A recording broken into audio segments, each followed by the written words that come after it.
اہل بیت اطہار رضی اللہ تعالیٰ عنہم اجمعین، ان کا ذکر خیر ہم کرتے ہیں، سنتے ہیں، ان میں کون کون شمار ہوں گے؟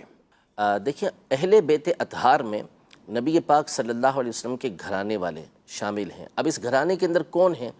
تو ایک قول یہ ہے کہ اس میں ہر وہ کہ جن کے اوپر زکوٰۃ حرام ہے، یعنی بنو ہاشم جتنے ہیں سارے کے سارے اہل بیت اطہار میں شامل ہیں۔ اور صحیح یہ ہے کہ اس میں نبی پاک صلی اللہ تعالی علیہ وآلہ وسلم کے گھر کے تمام بیٹے بیٹیاں، ان کی جو اولادیں ہیں، وہ نبی پاک صلی اللہ تعالی علیہ وآلہ وسلم کی ازواج مطہرات، جتنی بھی آپ علیہ السلام کی مبارک بیویاں ہیں، سب اس کے اندر شامل ہیں۔ اور حضرت سیدنا علی المرتضیٰ کرم اللہ تعالی وجہہ الکریم، ان کو بھی نبی پاک صلی اللہ علیہ وسلم نے اہل بیت کے اندر شمار فرمایا ہے۔